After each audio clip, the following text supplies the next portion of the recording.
Hola, soy Jesús Tomás y en este Polimedia vamos a ver tipos de clases en Kotlin, clases abiertas, abstractas, internas y con alias.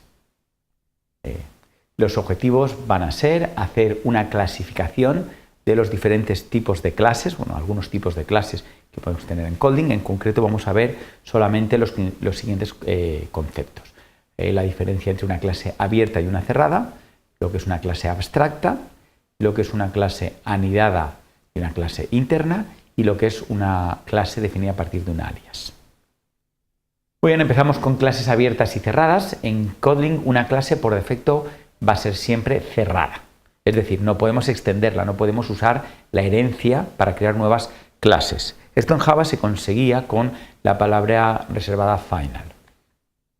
Si queremos heredar en Kotlin, que se puede heredar de una clase, hay que utilizar un poco la palabra reservada open para indicar, por ejemplo, open class padre, de forma que ya podremos crear una clase class hijo, ¿vale? Que como vemos extiende de padre, ¿vale?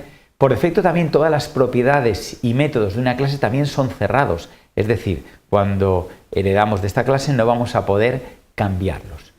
Pero si queremos que esto no sea así, también podemos marcar como open. Aquí tenemos open class padre, que tiene una propiedad que es abierta, ¿vale? Como es el nombre, y otra propiedad, digamos que en este caso no una propiedad, perdón, una función que sería abierta. Si no pusiéramos open delante, la función cerrado, pues no vamos a poder de alguna manera sobreescribirla en el hijo. Cuando tengamos aquí la clase hijo que extiende de padre, al ser abierto padre, vamos a poder sobreescribir nombre porque es open y vamos a escribir abierto porque es open. Pero cerrado nunca lo podríamos sobreescribir. Normalmente cuando es marcado con override en un hijo, pues una propiedad o una función, esta va a permanecer abierta para si tenemos un nuevo descendiente de hijo, pueda sobreescribirla. En caso de no querer sobreescribir más una función o propiedad, tenemos que marcarlo con final, como ocurre con la función abierto. Se ha puesto final porque si alguien hereda ahora de hijo, ya no va a poder sobreescribir la función abierto. Muy bien, vamos a ver un poco la diferencia entre una clase abstracta y otra que no lo es, ¿vale? Una clase abstracta es aquella que no puede ser instanciada directamente, ¿vale? Porque no nos da toda la información necesaria para crear un objeto. Se utiliza realmente como una plantilla para extender otras clases y que todas tengan una serie de características comunes, pero nunca podremos crear un objeto de esta clase si es abstracta, ¿vale? Un ejemplo tendremos en la clase view de Android, donde a partir de ahí se hereda TextView, button, etcétera, y todas tienen una cantidad muy importante de propiedades y funciones, ¿vale? Pero realmente nunca podemos tener una vista, es algo, un concepto abstracto, como tal en una interfaz de usuario, porque no es nada en concreto. Bueno, aquí tenemos un ejemplo de cómo declarar un poco una clase abstracta, en este caso vehículo, que tiene tres propiedades, nombre, color y peso, y estos serían propiedades no abstractas, ¿vale? Directamente las va a crear el padre. Pero podemos también tener propiedades abstractas, simplemente poniendo delante abstract var max velocidad. No van a ser creadas aquí, sino que vamos a obligar a nuestros hijos a que las sobreescriban. También podemos tener funciones abstractas, como arrancar o parar, poniendo abstract delante, o funciones no abstractas. En ese caso, estamos obligados a declarar exactamente qué hace esta función. Muestra detalle, lo que hace es escribir en pantalla el nombre, el color y la velocidad máxima, ¿vale? Y esta tiene que ser, una función no abstracta tiene que ser definida en la, digamos, en la clase padre. Ahora vamos a ver, digamos, cómo crearíamos un vehículo en concreto la clase coche, ¿vale? Que tiene en el constructor principal el nombre, el color y el peso. Esto coincide con la clase padre, que va a ser vehículo, ¿vale? Donde vamos a pasar exactamente en el constructor los mismos parámetros que nos han pasado a nosotros.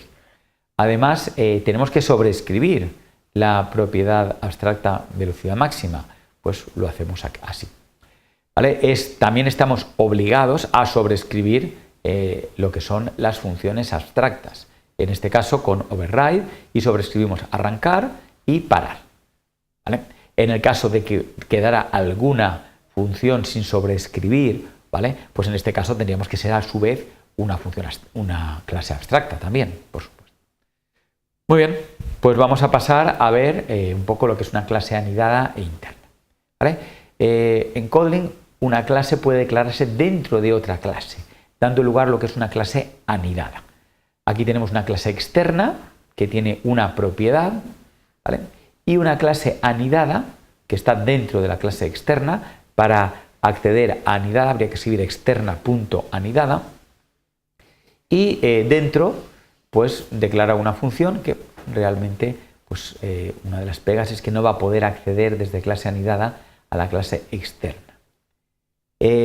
Si queremos que desde esta clase anidada se pueda acceder a la clase externa, lo que tenemos que hacer es, como se muestra a la derecha, poner inner class interna, convirtiéndolo a interna en una clase, como indica su nombre, interna.